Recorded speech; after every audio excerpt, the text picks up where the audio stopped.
ॐ सहनाववतु सहनौ भुनक्तु सह वीर्यं करवावहै तेजस्विनावधीतमस्तु मा विद्विषावहै।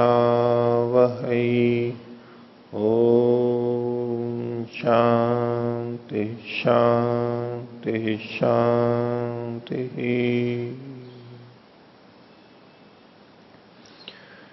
मीमांसा दर्शन की 117वीं कक्षा मीमांसा दर्शन के द्वितीय अध्याय के तृतीय पाठ का 11वें अधिकरण तक का भाग हमने देख लिया था। आज 12वां अधिकरण प्रारंभ करेंगे।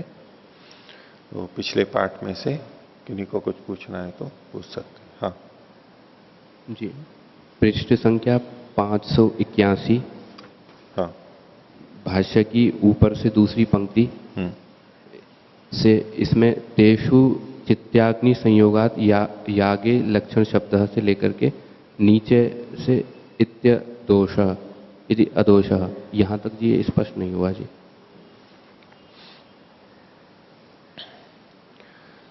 पीछे जो इन्होंने लिंग दर्शन की बात कही थी, पीछे से देखिए उस पृष्ठभूमि को। ठीक है कि पूर्व पक्षी ने यह कहा था कि इसमें लिंग दर्शन भी है, कि इसमें षड उपसद होते हैं, स्तोत्र और शस्त्र होते हैं। ये जो लिंग कहे गए थे उसके ऊपर सिद्धांति कह रहा है कि याग वचनो अग्नि शब्द, ये जो अग्नि शब्द है यहां पर याग को कहने वाला है। तत्तेषु एव लिंग संयुक्तेषु वचनेषु न सर्वत्र। ये तो आपने जो लिंग बताया था वो ठीक है, लेकिन वो वहीं घटेगा, वहां तो घटेगा लेकिन सब जगह नहीं घटेगा। और वहां पर तो जो जहां लिंग दर्शन किया गया था वहां पर अग्नि नाम याग का वाचक क्यों हो गया? तो उसके लिए कहा तेषु चित्त्याग्नि संयोगात यागे लक्षणा शब्द। चित्ते अग्नि का संयोग होने से, ऐसी अग्नि जो कि चबूतरे को चिन्ह करके उसके ऊपर रखी गई है, वो चित्ते अग्नि हो गया। अग्नि का संयोग, एक तो अग्नि वैसे ही हो सामान्य, एक है कि चिति बना करके हो। तो चित्ते अग्नि का संयोग होने से, चिति से संबद्ध अग्नि का संयोग होने से याग में लक्षणा के रूप में अग्नि शब्द का प्रयोग कर दिया गया। सीधे सीधे नहीं है, याग है, अग्नि शब्द से याग नहीं होता है, पता लगता है, लेकिन चित्ते अग्नि थी इसलिए उस याग का नाम ही अग्नि कर दिया गया। वैसे अग्नि शब्द याग का वाचक नहीं है, लेकिन वहां पर वो याग का वाचक हो गया। तो इसलिए कहा तेषु चित्त्याग्नि संयोगात यागे लक्षण शब्द। याग में ये लक्षणवाची शब्द यानी साक्षात न कहने वाला शब्द भी प्रयोग कर दिया गया है। तेन क्रतुवचनानि तत्धर्म विधानानि इति अदोषः। इसलिए वो क्रतुवाचक होते हुए उन धर्मों को बताने वाले होते हैं, इसलिए वहां कोई दोष नहीं है, लेकिन सब जगह नहीं घटेगा ये, न सर्वत्र। हाँ जी, ये जो हमारा जो अधिकरण चल रहा है इसमें जो प्रथम जो वाक्य था यह एवं विद्वान अग्निम चिनुते, तो अगर लक्षणा से अग्नि के चिति के संयोग से अगर वहां अगर लक्षणा से याग शब्द हो सकता है अग्नि के लिए, तो ये हेतु तो यहां पर भी बन जाएगा, यहां पर भी मान लेना चाहिए सिद्धांति को। लेकिन यहां उस तरह का वाक्य नहीं ना, वहां तो हमारे को लिंग मिल रहा था, याग वाचक लिंग क्या मिल रहा था वहां पर? स्तोत्र और शस्त्र और षड उपसत, जो पूर्व पक्षी ने लिंग बताया था।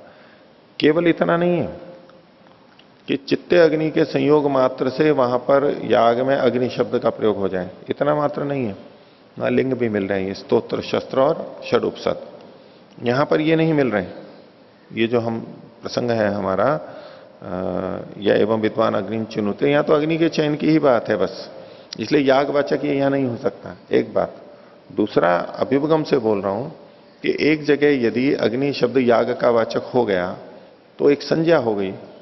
अब दूसरी जगह भी सब जगह ही वहां पर जहां जहां अग्नि का संयोग, चित्त अग्नि का संयोग है, वहां सब जगह याग का नाम अग्नि ही रख दिया जाए, यह भी व्यवहारिक नहीं होता है। कहीं विशेष जगह या प्रथम जगह रख दिया, बाकी सब जगह ऐसा होते हुए भी नहीं रखा जा सकता। ये तो मैं अभ्युपगम से बोल रहा हूं केवल मान करके, लेकिन वैसा जाना नहीं है। मुख्य उत्तर इसका यह है कि यहां तो लिंग देखा जा रहा है, इसलिए वहां पर अग्नि शब्द हुआ। अग्नि शब्द याग का वाचक हुआ, साथ में चित्त के कारण से। भाई अग्नि ही क्यों वाचक हुआ, अग्नि शब्द ही क्यों किया? वो याग है, इसका पता तो हमारे को उपसद आदि से पता लगा, ठीक है। लेकिन वहां अग्नि नाम क्यों रखा गया? तो चित्त अग्नि के संयोग से ये इन्होंने बात कही थी। इधर अपने वो ऐसा कोई लिंग नहीं है, इसलिए नहीं रखा गया। हाँ, अगला जी, पृष्ठ संख्या 582 पे 82। भाष्य की ऊपर से तीसरी पंक्ति, हाँ। मध्य से कथम काल विधि स्वरूपता। तो जी ये एक बार पहले भी इसी तरह से स्वरूपता का प्रसंग आया था, तो ये स्वरूपता किस तरह से देख रहे हैं जी? ये स्पष्ट नहीं हुआ। स्वरूपता मतलब मास शब्द। मास जो शब्द है ये काल की विधि की स्वरूपता है, क्योंकि मास शब्द स्वयं काल को ही बताता है। जैसे काल की विधि की जाती है उस तरह का है। नियतेषु काल विधि रीति कुतः काल विधि स्वरूप ऐसा शब्दो मासम इति। पूर्व सिद्धांति ने पूछा कथम काल विधि स्वरूपता, तो पूर्व पक्षी कह रहा है यद अग्निहोत्रम ज्योति इति विदितम, ये तो पता ही है। मासम इति अविदितम, तो केवल मास का ही विधान किया जा रहा है। तो मास किसे कहते हैं? महीने को कहते हैं। और 30 दिन का एक काल है, जितनी भी उसकी अवधि है, तो उसके कारण से इसको काल विधि, ये काल विधि के समान प्रतीत हो रहा है। काल की विधि की जा रही है यहां पर, क्योंकि अग्निहोत्र और ज्योति इसकी विधि नहीं की जा रही है। पूर्व पक्षी कह रहा है ये तो विदित ही है, तो अविदित क्या चीज नहीं कही जा रही है? तो मास शब्द है, तो ये काल की विधि है। काल की विधि अनेक तरह से हो सकती है, दिन से हो सकती है, घंटे से हो सकती है, वर्ष से हो सकती है। इतने दिन तक करें, इतने वर्ष तक करें, तो ये सब कालवाचक शब्दों से जो विधि की जाती है वो काल विधि है। तो उन काल विधियों के समान ये भी काल विधि हो जाएगी, यह मास शब्द के कारण से है। धन्यवाद। और कोई? हाँ, पृष्ठ संख्या 579। 79, 500। इसमें भाष्य के नीचे से तीसरी पंक्ति, हाँ। तम अग्निमिति विशीनष्टि। ये पंक्ति समझ में नहीं आई। देखो, तम इति शब्द, ये तम को विपरीत अल्प विराम में ले लो, इन्वर्टेड कॉमा में ले रखा है। तो ये तम कौन सा है? इधर विषय वाक्य पे आइए आप 578 पर, जहां प्रकरण का प्रारंभ हुआ है। तम उक्थेन, तम अतिरात्रेण, तम षोडशीना। यहां पर जो ये तम शब्द आए हैं 3 जगह पे, इस तम का क्या मतलब है? तो ये जो तम शब्द है, इसको तम को, ये क्या सर्वनाम शब्द है।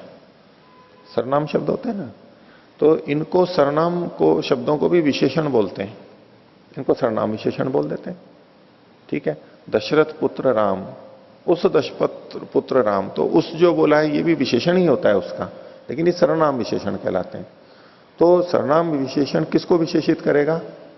विशेष्य को, जो भी उसका विशेष्य होगा। वो कौन है यहां पर? तो बोले ये जो तम, ये जो शब्द है अग्निमिति, अग्नि इसको विशिनष्टि विशेषित करता है।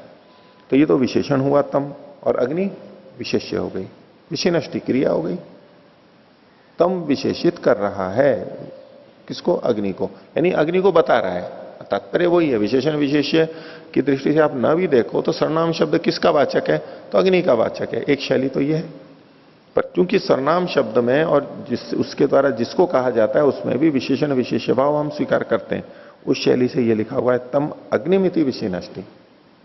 उस अग्नि को यह अर्थ नहीं लेना है यहां पर, तम को विपरीत अल्पविराम में इसीलिए लगाया है। विशिनष्टि क्रिया का कर्ता तम ये शब्द है। अग्नि में यहां पर अग्नि को कहा जा रहा है, अग्निम इति विशिनष्टि। हाँ, तो ये जो वाक्य अग्निम विशेषित करने को कह रहे, तो अग्निम कहां पर पढ़ा हुआ है? हाँ, अग्नि इससे पहले देखो, इससे पहले जो कहा अथा तो अग्निम अग्निष्टोमेन एवं अनुयजति तम। अब इस तम से आप वाक्य में किसको लोगे? तम उक्थे न, यहां पर था ना तम अग्निम अग्निष्टोमेन, तो यहां पर अग्निष्टोम की जगह उक्थे न, उसकी जगह अतिरात्रेण, उसकी जगह षोडशीण, षोडशीना, ये अंतर आएगा बस। हाँ, यहां जो भी अर्थ निकाल रहे हैं, अर्थ कर रहे इस वाक्य का, हाँ, वो जब हो सकता है जब तम के साथ इति पढ़ा हो। तम ये कोई इति, नहीं, ये कोई जरूरी नहीं है। तम इति ये नहीं है जरूरी। अच्छा, इस पंक्ति का कह रहे हो? हाँ, ये 500 79 पे जो तम अग्निमिति विशिनष्टि, इसको ऐसा जरूर नहीं है। अभी जैसे पंक्ति इसका अर्थ ऐसे भी तो हो सकता है, जो पूर्व पंक्ति है, यागम अभिनिर्वर्तयति इति उच्यते, तम अर्थात उस याग को अग्नि ये शब्द विशेषित करेगा।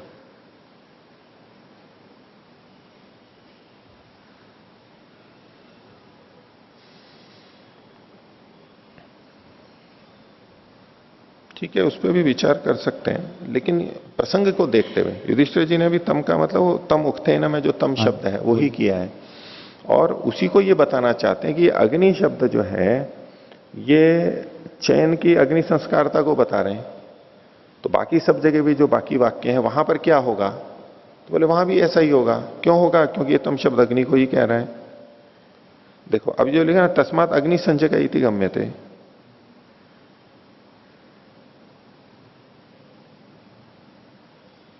अग्नि संजक याग है। देखो शुरू वाला जो वाक्य है ना, अथा तो अग्निम अग्निष्टोमेन अनुयजति, यहां पर तो अग्नि शब्द याग का वाचक है। अभी जो बाद के 3 वाक्य हैं, तम उक्तेन, तम अतिरात्रेण, तम षोडशिना, इनमें कौन सा याग है? कौन सा याग है यहां पर? वही अग्नि संजक याग है ना। वो कैसे पता लगा? तम शब्द से, क्योंकि तम शब्द से अग्नि को ही कह रहा है। उस शैली में संगत है, कोई आपत्ति नहीं है, लेकिन आप अगर यूं कहना चाहते हो तो उससे क्या विशेष अर्थ आएगा? क्योंकि यहां वह अग्नि को तम अग्निम इति, तो उस अग्नि को तम अग्निम इति विशिनष्टि, आप अर्थ बताइए इसमें। देखो यागम अभिनिर्वर्तयति इति उच्यते ना, तम का मतलब यागम, कि तम इति शब्द अग्निम इति विशिनष्टि, इसको यूं होना चाहिए था। ठीक है, वो भी एक हो सकता था, तम अग्निम इति विशिनष्टि। तम शब्द उसको विशेषित कर रहा है, तो कैसे विशेषित कर रहा है?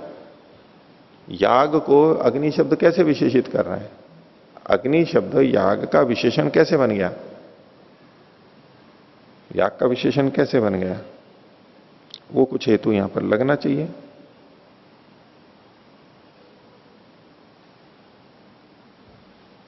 कोई इसमें अंतर नहीं पड़ेगा, आप उस तरह भी अर्थ कर लो, अगर संगति लगा लो, उसमें कोई बात नहीं है। इससे तो बल्कि एक नई बात आ रही है इस तरह के अर्थ करने में, ये जो तम शब्द है बाकी के वाक्यों का भी समाधान किया जा रहा है।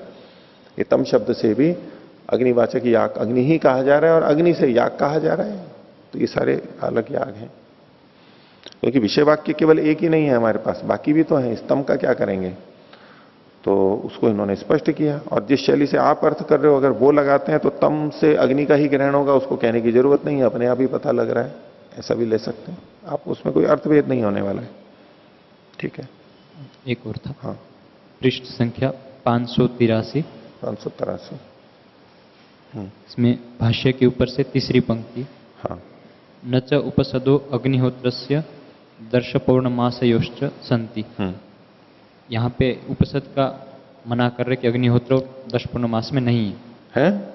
दर्श पूर्णमास और अग्निहोत्र में उपसद नहीं होते हैं, हाँ, ऐसा सिद्धांति कह रहा है। हाँ, किंतु जो इसकी जो विवरण दिया है नीचे, हाँ, उसमें अग्निहोत्र और उसके दिखाए उपसद,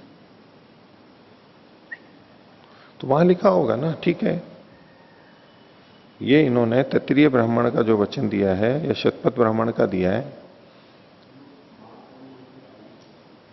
अग्निहोत्र के 3 उपसदों का उल्लेख तैत्तिरीय ब्राह्मण में है, तथा दर्शपूर्ण मास के उपसदों का निर्देश वहां है। दोनों के मूल पाठ भाष्य की टिप्पणी 2 में देखें, तो वहां दिया हुआ है। ठीक है, ये विरोध ऐसा हो सकता है ना, ये इसका कह रहे हैं कि नहीं है, लेकिन ये मूल कह रहे हैं कि इसमें है नहीं वहां पर। ये जिस प्रसंग में जिस बात को कह रहे होंगे, इसके बाद में कोई टिप्पणी तो नहीं लिखी ना इन्होंने, एक सूचना दे दी इसके बाद में। ठीक है, कुछ जगह होता है ऐसा, और पंक्ति का अर्थ तो ऊपर यही है, क्योंकि वो हेतु दे रहे हैं। तो वो हेतु दे रहे हैं इतनी स्पष्टता से, तो या तो ये बात की रचना होगी कोई, या ये जिस शास्त्र को लेकर के चर्चा कर रहे हैं ये यहां पर, ये जो वचन है मासम अग्निहोत्रम जुहोति, ये कहते हैं श्रोत सूत्र अपस्थम श्रोत सूत्र, ये श्रोत सूत्रों का है। तो उसी ग्रंथ को लेकर के ये कथन लिया जा सकता है कि इस ग्रंथ में अग्निहोत्र और दर्शपूर्ण मास में ये उल्लेखित नहीं है। अगर नहीं है वास्तव में तो, क्योंकि इन्होंने जिसका बताया वो दूसरे ग्रंथ है, वो विषय वाक्य जो उठाया गया था वो दूसरे ग्रंथ का था, और ये जो उदाहरण दे रहे हैं ये दूसरे ग्रंथ का दे रहे हैं। तो हो सकता है भिन्न ग्रंथ के कारण से।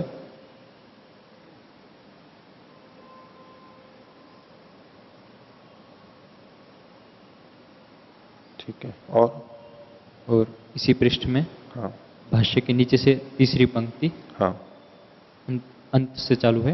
हाँ। अस्मत् पक्षे पुनः अतंत्रम अग्निहोत्र शब्द न कर्म विशेष्यति। ये एक बार दोबारा समझाएं।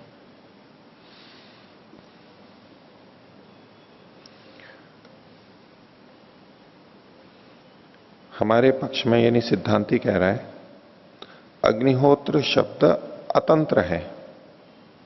अतंत्र क्या मतलब है कि ये प्रधानार्थ नहीं है, तंत्र के लिए नहीं है, प्रधान के लिए नहीं है, अर्थात ये भिन्न कर्म है।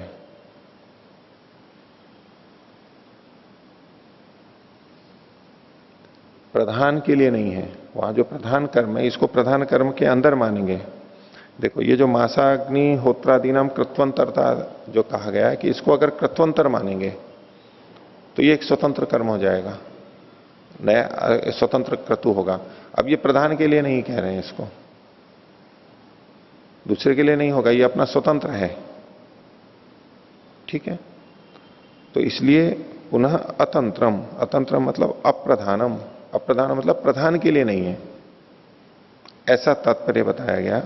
अप्रधानार्थ है यानी ये भिन्न कर्म के अर्थ में है, स्वतंत्र कर्म हो गया, कृत्वंतर हो गया। ये सिद्धांति का पक्ष है। अस्मत् पक्षे पुनर्अतंत्रम अग्निहोत्र शब्द, और ये न कर्म विशेक्षति। अब ये जो अग्निहोत्र कर्म है ये जो मुख्य अग्निहोत्र था प्रारंभ में जो विहित किया गया था उसको विशेषित नहीं करेगा। न कर्म विशेक्षति, कर्म मतलब उस मुख्य अर्थ वाला जो अग्निहोत्र है उसको विशेषित नहीं करेगा, उसका संकेतक नहीं होगा। ये स्वतंत्र कर्म है। अगर ये उसको विशेषित करने लगे मान लो उस अग्निहोत्र को, तो ये स्वतंत्र नहीं होगा, ये स्वतंत्र नहीं होगा। और ऐसे में वो इस भाषा में अतंत्र हो जाएगा, तंत्र हो जाएगा, अतंत्र नहीं रहेगा। अगर यहां वाला है इसमें जो अंतर किया गया ये उसको विशेषित कर रहा है तो उसी का अंग माना जाएगा, ये उसी के तरह का माना जाएगा। ये स्वतंत्र कर्म है, बस इतना तात्पर्य है। वाक्य रचना तो देखिए आप, नीचे जो इन्होंने युधिष्ठिर जी ने लिखा है उसको भी देख लीजिए। हमारे पक्ष में तो अग्निहोत्र शब्द अतंत्र है। अतंत्र है मतलब उद्देश्यता से कर्म के बोधकत्व में अविवक्षित है। यदि ये अग्निहोत्र शब्द उस नियत अग्निहोत्र का वाचक हो तो ये उद्देश्य के रूप में आएगा, उसको लक्षित कर रहा है, अनुवाद होगा, ये उद्देश्य होगा। तो ये उद्देश्यता के कर्म के बोधक में अविवक्षित है। उद्देश्यता का जो कर्म है उसको ये विवक्षित नहीं कर पाएगा, नहीं कर पा रहा है, ये अतंत्र है। अर्थात हम अग्निहोत्र को उद्देश्य करके किसी गुण का विधान नहीं कर रहे हैं। जिस पक्ष में ये वही अग्निहोत्र होगा तो उस नियत अग्निहोत्र का अनुवाद करते हुए, अब अनुवाद करेगा तो इसकी विधि तो होगी नहीं, ये किसी गुण को बताने के, किसी गुण को, किसी गुण का विधान करने के लिए आना चाहिए। लेकिन ये कह रहे हैं कि उसको विशेषित करके, नियत अग्निहोत्र का अनुवाद करके, उसको उद्दिष्ट करके किसी गुण की विधि ये नहीं कर रहा है। अतः अग्निहोत्र शब्द कर्म को विशेषित नहीं करेगा। किस कर्म को? वो नियत वाले कर्म को, उसको विशेषित नहीं करेगा। अगर ये उद्दिष्ट होता, इसको उद्देश्य मानेंगे तो उसको विशेषित करेगा। ये प्रथम जो विधि की गई है उसको विशेषित करेगा, तो ऐसा नहीं है। और मानेंगे तो इसमें वाक्य भेद होगा, यानी इसको अनुवाद मानेंगे तो फिर यहां पर चूंकि अधिक गुणों की विधि है, एक से अधिक की, इसलिए वाक्य भेद हो जाएगा। यदि इसको कर्मांतर मानेंगे तो गुण विशिष्ट विधि के कारण से एक ही विधि बन जाएगी, ऐसा। हाँ। ये जो वाक्य भेद वाली बात है ये उपसद के कारण देख रहे? नहीं, प्रवर के उपसद को क्यों ले रहे हो इसके अंदर? ये तो मासम अग्निहोत्रम ज्योति मासम दर्शपूर्ण मासाभ्याम, ये लीजिए। जो मूल भाष्य में जो हाँ, उपसद के कारण कह सकते हैं, ठीक है। ये इसको ये चूंकि इसमें उनमें तो उपसद और वो पढ़े नहीं गए हैं, और यहां तो उपसद है, उपसद करके इसको किए थे। उपसद को करके इनको करना चाहिए, अग्निहोत्र दर्शपूर्ण मास में नहीं है। तस्मात अशक्यम तत्र मास विधि, उसमें नियत जो अग्निहोत्र और दर्शपूर्ण मास है उसमें महीने इस काल की विधि नहीं की जा सकती, ये अलग तरह का है। ठीक। और ये जो नीचे लिखा है ना, उपसदोपि विधीयन्ते, ये जो है ना, जिसको हम ये देख रहे थे कि ये गलत कह रहे हो कहीं, भाष्य से विपरीत जानो, भाष्य से विपरीत नहीं देखना इसको यूं देखिए कि जिस प्रवर्ग उपसद की यहां पर बात की गई है कुंडपाई नाम आयन में, यहां पर जो अग्निहोत्र और दर्शपूर्ण मास है वहां पर ये उपसद आदि का उल्लेख है, इस दृष्टि से भाष्य से विपरीत नहीं जाएगा। जो नियत प्रकृति रूप अग्निहोत्र दर्शपूर्ण मास हैं वहां पर ये उपसद और ये नहीं है, उपसद नहीं है। तो इनमें उपसद का वर्णन मिल रहा है, अग्निहोत्र के 3 उपसद और दर्शपूर्ण मास के उपसदों का निर्देश मिल रहा है। ये निर्देश कुंडपाई नाम आयन जो ये कर्मांतर है, कृत्वंतर वाला जो अग्निहोत्र या दर्शपूर्ण मास है उसके लिए लगना चाहिए, नहीं तो खंडन करते। तो ये बात ठीक है, ये भाष्य का खंडन नहीं है, ऐसा ज्यादा संगत है। बता रहे हैं कि इनमें उपसद कहां कहा गया भाई, आपने कहा गया, बोले देखो यहां मिलता है।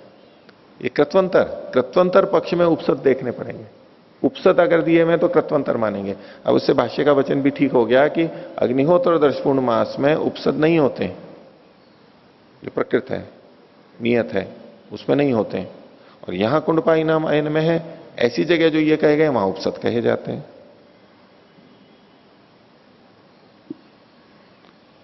ये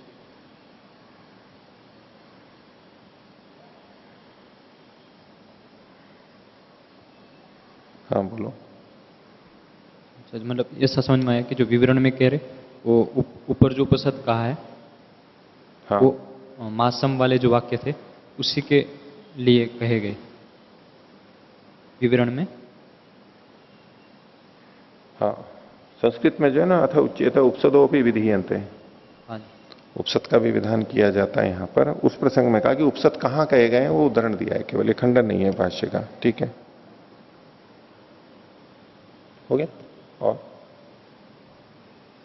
ओम पृष्ठ 577 पर ऊपर से तीसरी पंक्ति, हाँ, पूर्व पक्षी कहता है मां भूत द्रव्य देवतम साक्षातेव यजति शब्दों विद्यते। हाँ, लेकिन जो इसके मूल वाक्य हैं उसमें दूसरे वाक्य में यजति शब्द नहीं है, वहां गृहणाति शब्द है। हाँ ठीक है। नहीं, इसमें जो है ना, एशे वही हविषा हविर यजते, कौन, यो अदाभ्यम गृहीत्वा सोमाय यजते, फिर यहां पर है, ठीक है। अब जो आप दूसरा कह रहे हो, परावा एतस्य आयु प्राण इति यो अंशुम गृह्णाति,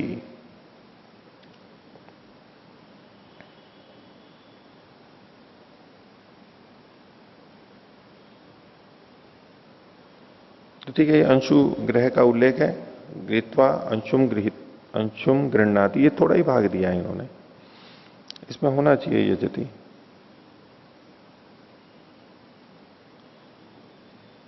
ठीक है,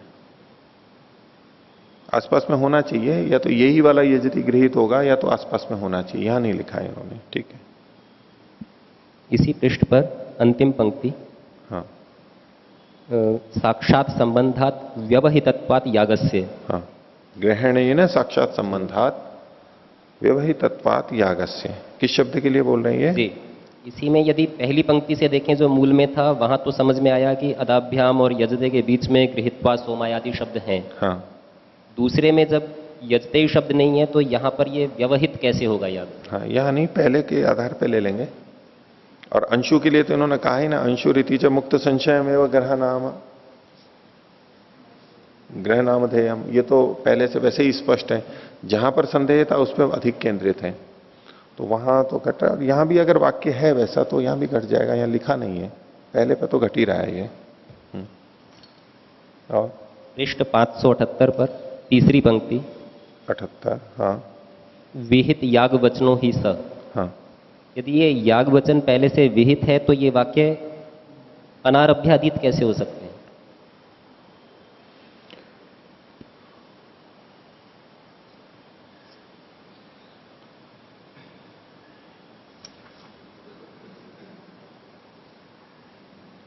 न कस्यचिदपि प्रकरणे श्रूयते, ठीक है। नैवम शक्यम कर्मांतरम विधातुम, कर्मांतर कह नहीं सकते। विहित याग वचनो ही सह,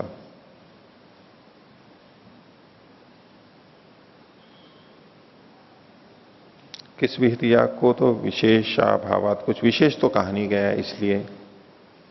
तस्मात् यजति ना ज्योतिषोम एवं उच्यते। हाँ, तो इसमें या तो ये होना चाहिए, जब इन्होंने लिखा है ना न कस्यचित अपि प्रकरणे श्रूयते, तो ये भी बात माननी ही पड़ेगी हमारे को, किसी प्रकरण में नहीं कहा गया है, प्रकरण में नहीं कहा गया है। लेकिन चूंकि ये विशेष का अभाव है इसमें, तो इसलिए यजति से ज्योतिषोम ही कहा। उस प्रकरण में तो नहीं होगा लेकिन आसपास में होगा कहीं।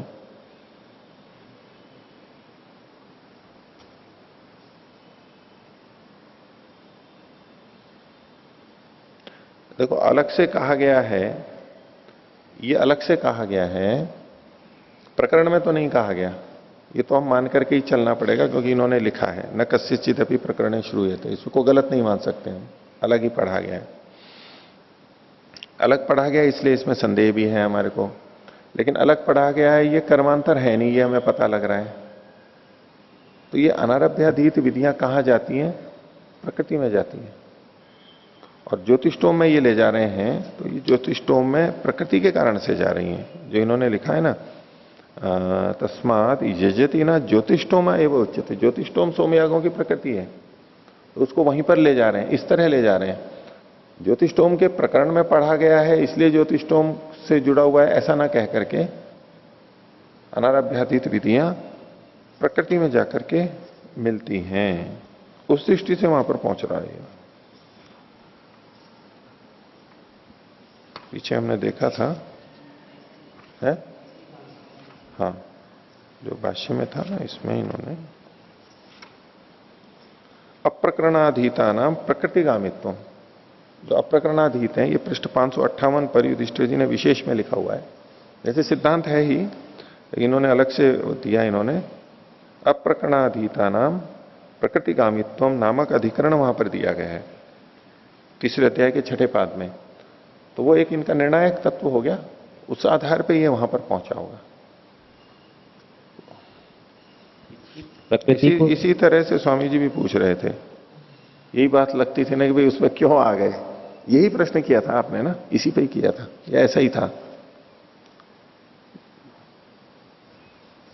इसमें ये संकेत कर सकते हैं स्पष्टता के लिए, अप्रकरणाधीत का प्रकृतिगामित्व होने से ये वहां पर पहुंच गए। इसको इसकी प्रकृति बनाने के लिए हेतु तो ये विहित याग वचनों ही सह यही दे रहे हैं।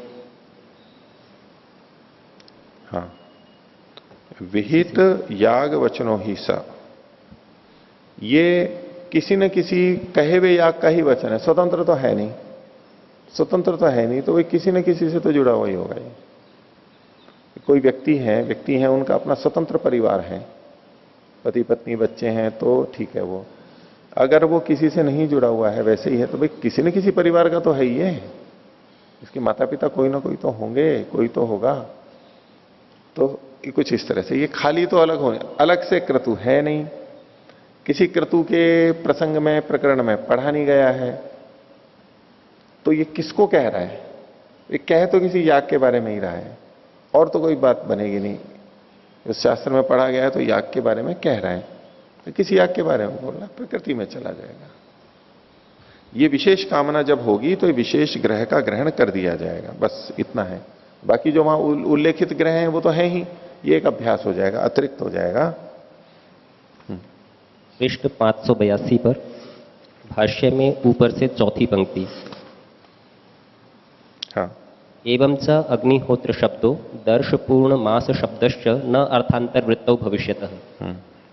ये एवं च से इस प्रकार से कैसे सिद्ध कर रहे हैं और अर्थांतर वृत्ति यहाँ क्या है? तो यद अग्निहोत्रम जुहोति इति विदितम मासम इति अविदितम। तो ये पूर्व पक्षी कह रहा है, ठीक है। तो अर्थांतर वृत्ति का मतलब है अतिरिक्त कर्म के रूप में। अर्थांतर में भिन्न अर्थ मतलब तो यहां कर्म के रूप में ले सकते हैं। अर्थांतर में वृत्ति यानी कर्मांतर में नहीं जाएगा ये, क्योंकि पूर्व पक्षी का मत है कि ये कर्मांतर नहीं है, कृत्वंतर नहीं है। सिद्धांति का मत है कि ये कृत्वंतर है। तो अर्थ का मतलब कर्म की दृष्टि से ले ही सकते हैं। पहले भी यहां पर अर्थ का मतलब कर्म क्रतु,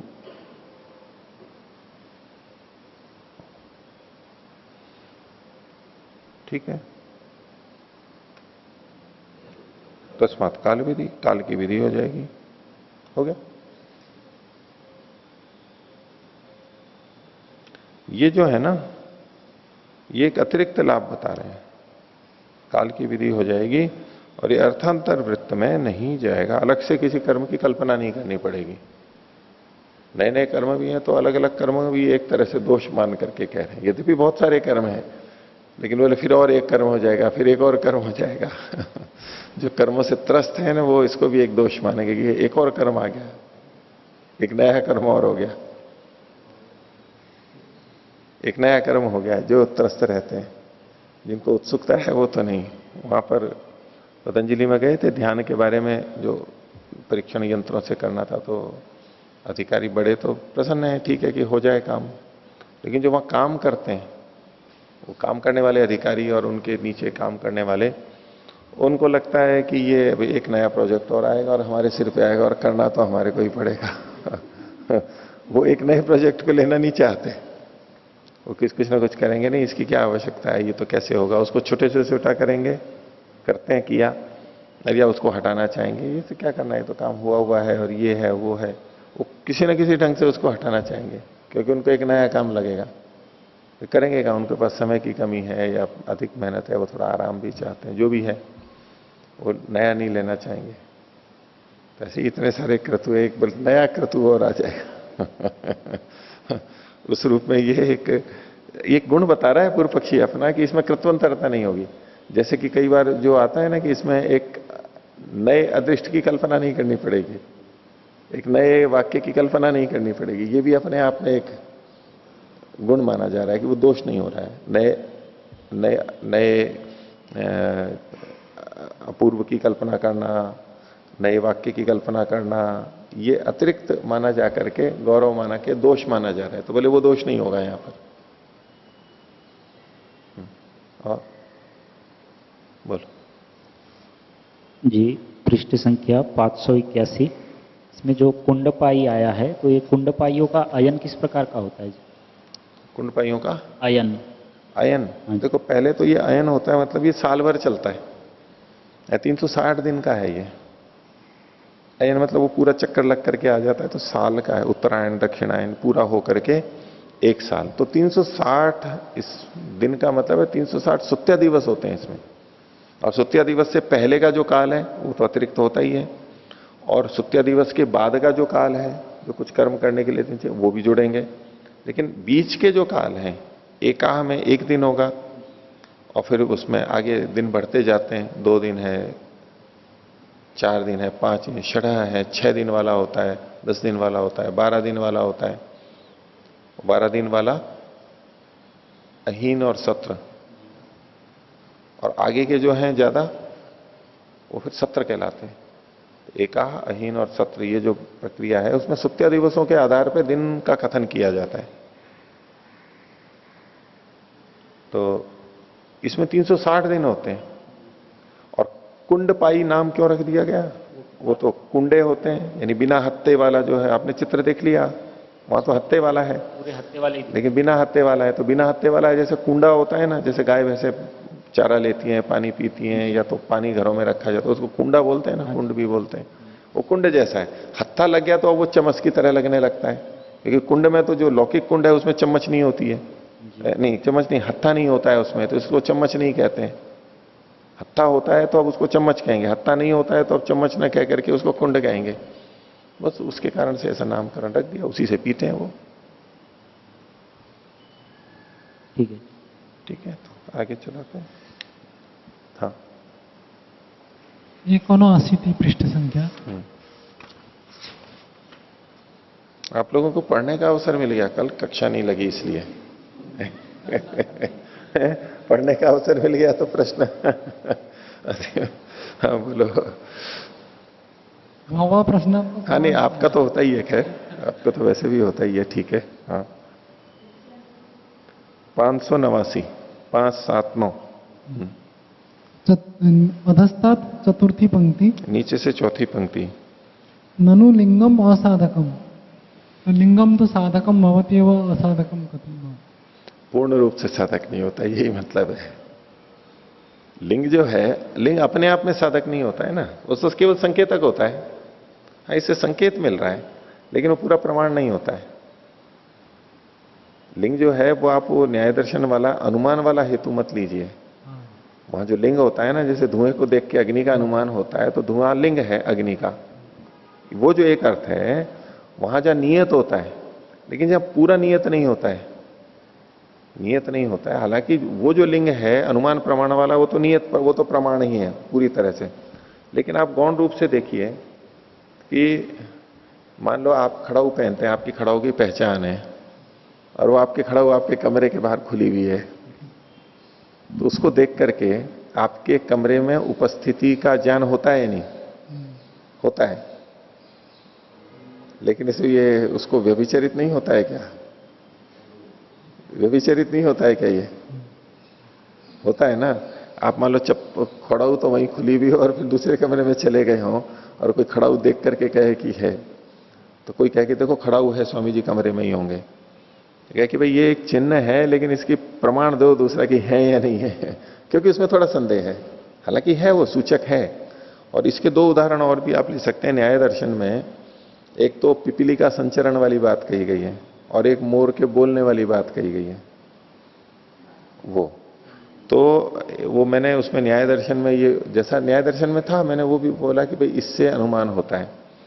तो अपने स्वामी जी हैं, उनका मेरे पास दूरभाष आया, बोले कि ये जो आपने लिखा, या मैंने चप्पल खोलने वाला लिखा था, चप्पल वाला बोला था, वो प्रसारण हुआ, तो उन्होंने कहा कि ये चप्पल खोलने को और फिर अंदर व्यक्ति है, ये तो कोई हेतु नहीं हुआ, ये तो व्यभिचरित हो रहा है।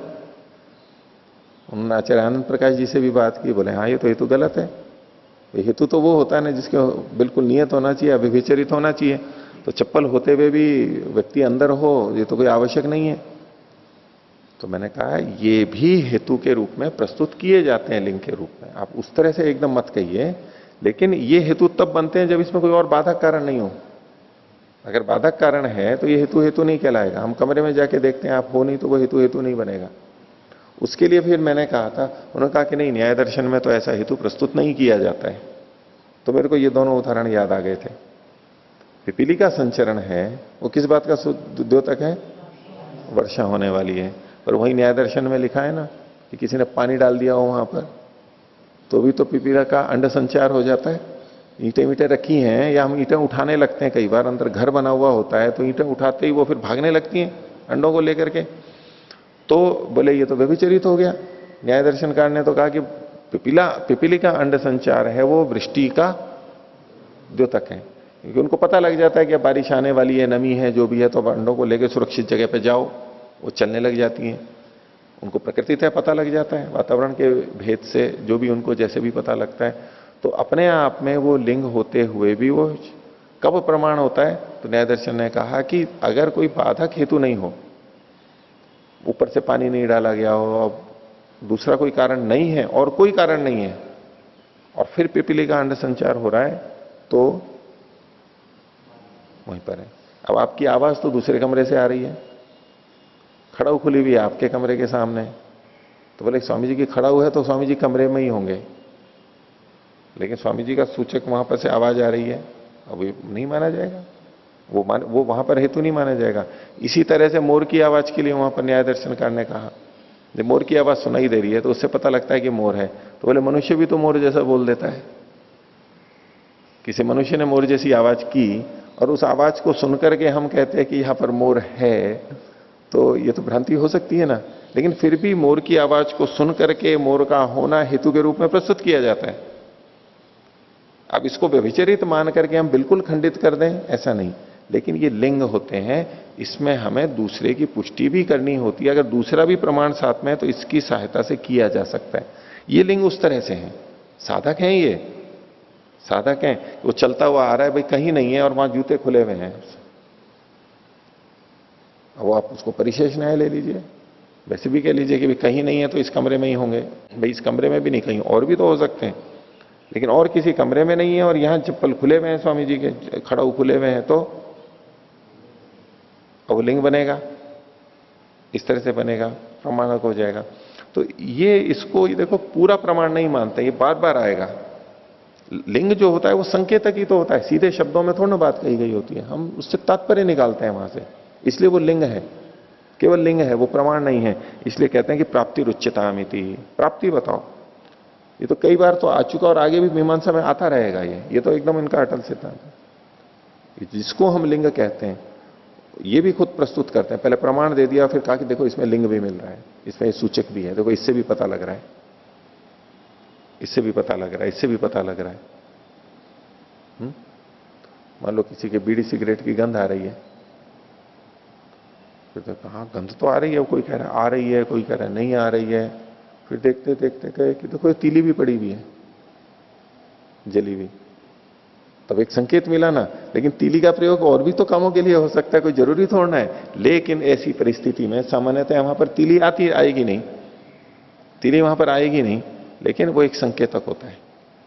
और फिर साथ में मान लो बीड़ी सिगरेट का टुकड़ा भी मिल गया वहां पर, तो बोले हाँ ये टुकड़ा भी मिल गया, जो गंध आने वाली जो बात थी वो पुष्ट हो जाती है इससे। एक व्यक्ति को देख के हमें लगा कि भाई गंध से लगा कि तो बीड़ी सिगरेट पीता है, वो तो कुछ नहीं।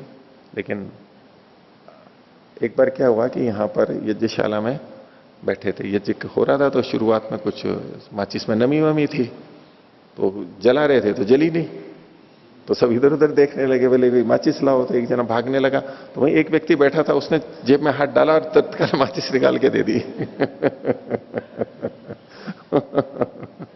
तो उसके बाद जो कि सामान्यतः कोई माचिस जेब में रखता नहीं है, लेकिन किसी को विशेष काम हो तो रख भी सकता है, बने बीड़ी सिगरेट नहीं पीता हो।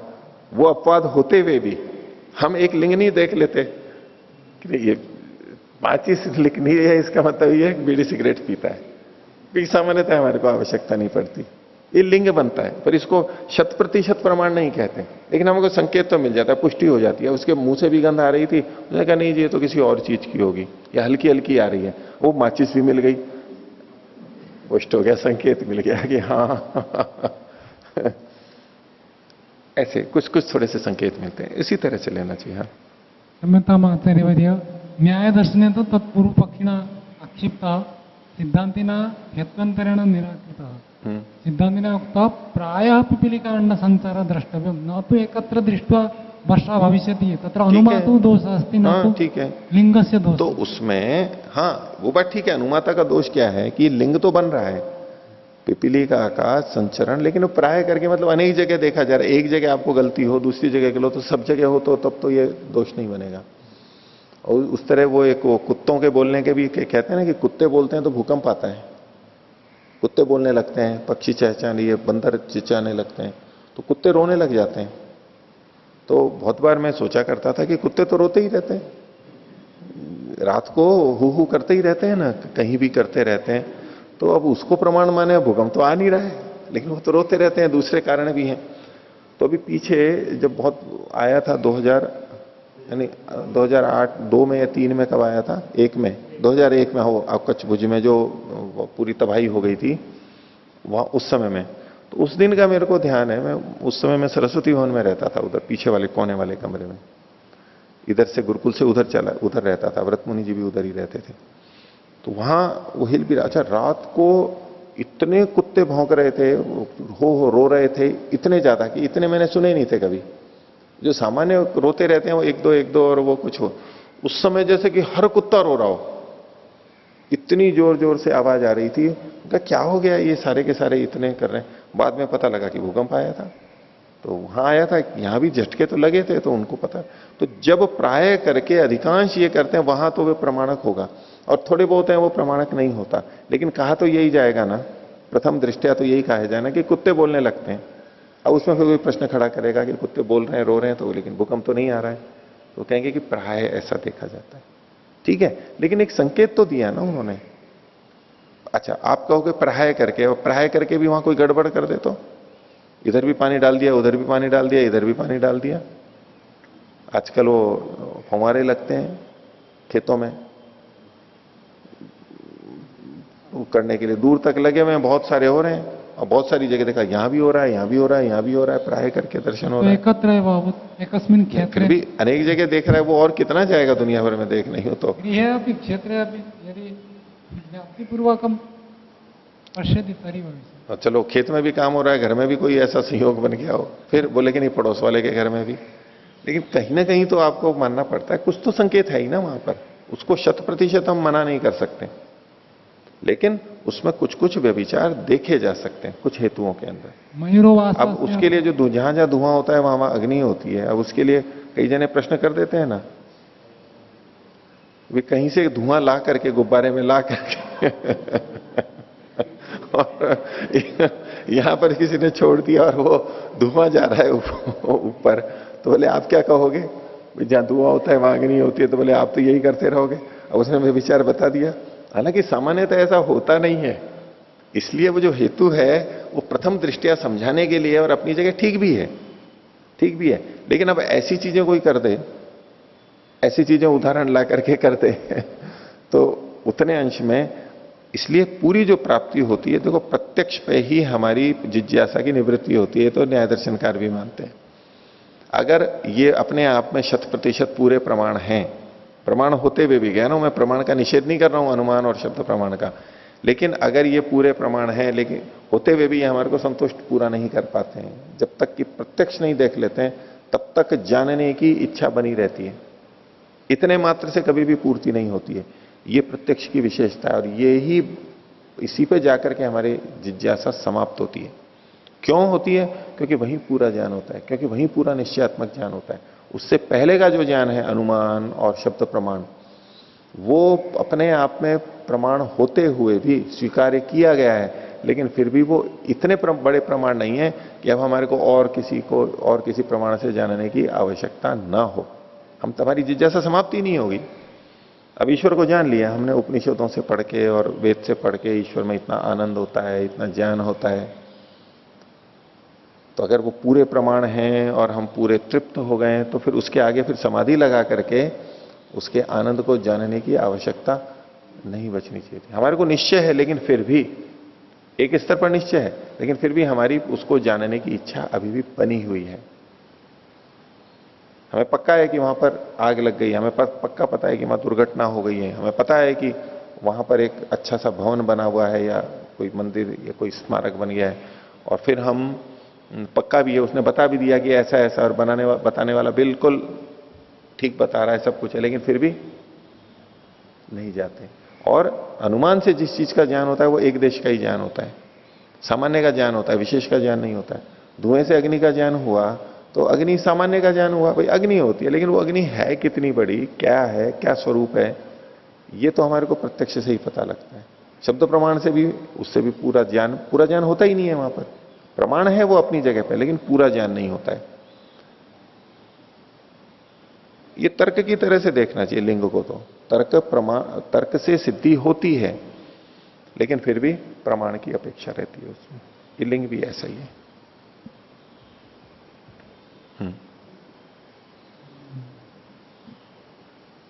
अस्मिन्नेव पृष्ठे 579।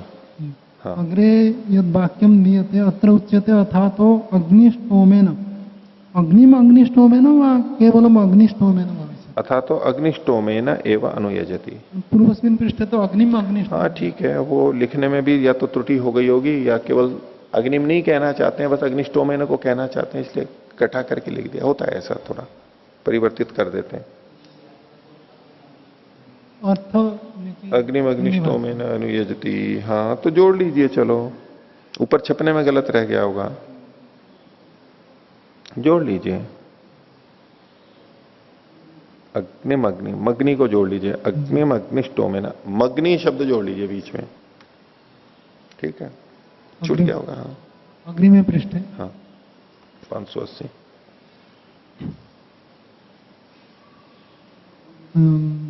भाष्यस्य उपरिष्टात् तृतीय पंक्ति चयनेन एनम संस्कुरुते, तो चयनेन अग्नि कथम संस्कुरुते, अग्नि कथम संस्कुरुते। अग्नि का संस्कार यही है जिसको इन्होंने आगे लिखा चितौ स्थापयति थी, बस चिति पे स्थापित करता है, यही उसका संस्कार है कि नीचे न होकर के वो वहां पर है, ऊंचे पे है। उसके लिए लौकिक उदाहरण की दृष्टि से, हालांकि तो अग्नि तो जड़ है उस दृष्टि से, लेकिन पुरुष को बैठाया है तो नीचे एक आसन लगा दिया, एक पट्टा लगा दिया, उस पर फिर एक आसन और लगा दिया, तो अंतर पड़ जाता है ना। तो यशशाला में बैठते हैं, एक तो दरी पे बैठते हैं, एक दरी के साथ ये पट्टे से होते हैं, इस पे बैठते हैं, उस दरी पे ही पट्टे भी लगा दिए, ठीक है, तो संस्कार हो गया ना।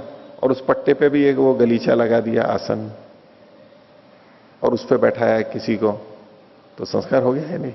आसन से संस्कार व पुरुष से संस्कार, व्यक्ति का, व्यक्ति विशिष्ट हो गया ना, वो व्यक्ति विशिष्ट हो गया ना। अब किसी दिन गलीचा मत लगाओ, फिर देखो क्या अंतर पड़ता है। गलीचे से विशिष्ट हो रहा है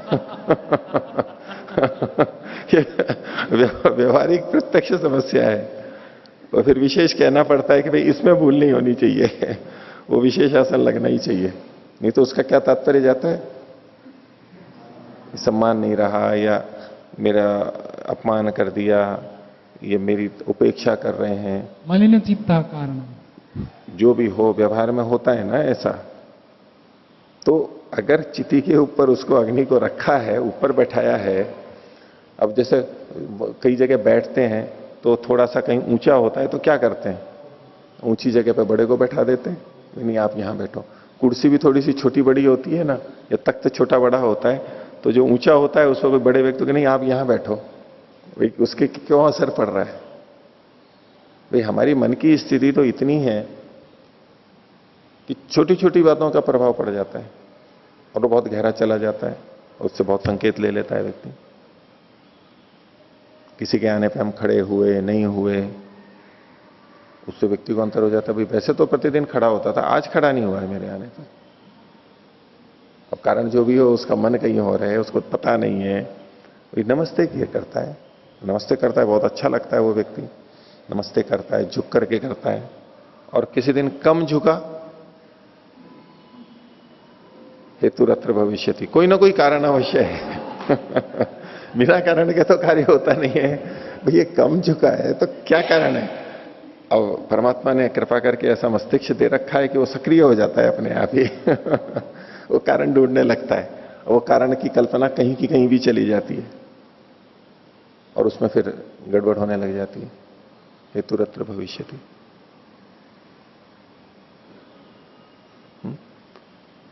बहू ने रोटी चुपड़ करके दी, और रोटी में कितना घी लग रहा है उससे अंदाजा लगता है ना बड़े बुजुर्गों को कि हमारी कितनी देखभाल हो रही है या ऐसे ही हो रहा है, ठीक है।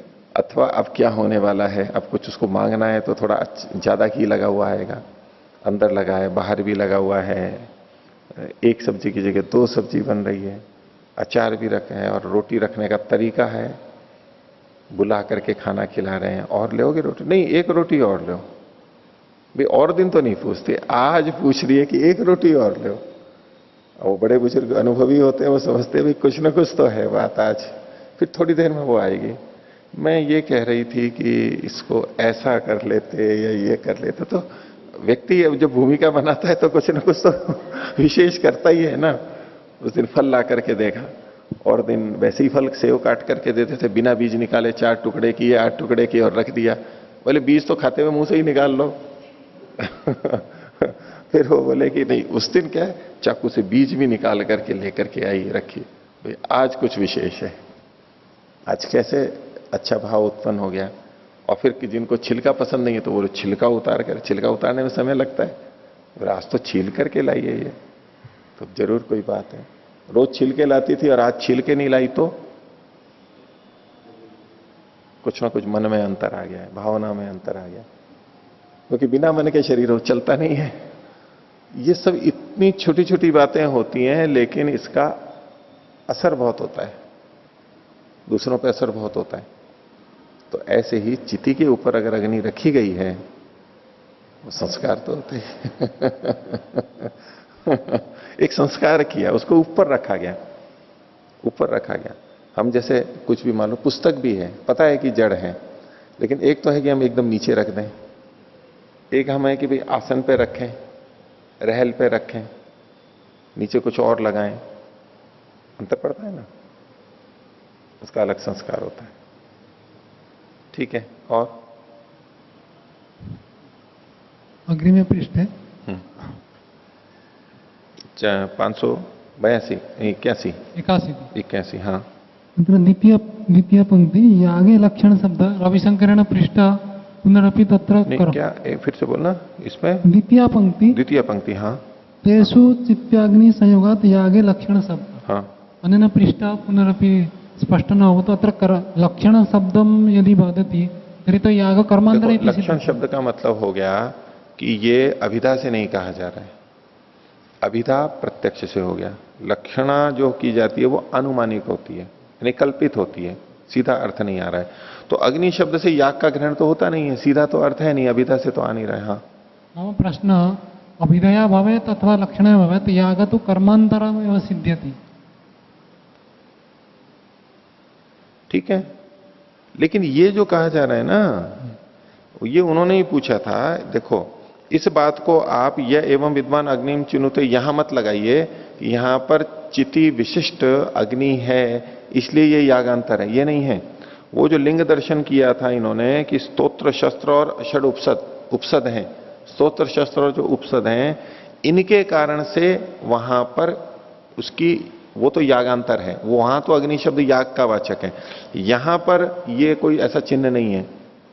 स्तोत्र शस्त्र या उपसद ऐसा कोई यागवाचक चिन्ह नहीं है, लिंग नहीं है, इसलिए यहां यागांतरता नहीं है, ये तो अग्नि संस्कारता ही है। अब आप जिस हेतु को पकड़ रहे हो कि चिति से संयुक्त अग्नि जहां पर होगी वहां सब जगह पर कृत्वंतरता होगी, ये हेतु नहीं है। स्तोत्र शस्त्र उपसद आदि कोई चिन्ह हमारे को वो मिले, उससे तो यागांतरता सिद्ध हुई। अब ये दूसरी बात है कि यागांतरता तो हो गई, लेकिन अग्नि शब्द को याग का वाचक क्यों बना दिया, अग्नि शब्द को याग का वाचक क्यों बनाया? तो उसका उत्तर केवल है ये कि चित्तग्नि संयोगात यागे लक्षण शब्द का प्रयोग क्यों किया। और यहां पर चित्तग्नि है इस प्रकृत प्रसंग में भी, उससे वो याग का वाचक हो, ये कोई बात नहीं है। यागांतरता के लिए अलग हेतु है, और नामकरण क्यों किया गया, केवल इसका उत्तर है ये, केवल नामकरण का हेतु है ये, यागांतरता का हेतु ये नहीं बनेगा, नहीं तो वही दोष आएगा जो आप दिखा रहे हैं। तो आज का पाठ इतना ही रखते हैं। प्रणव।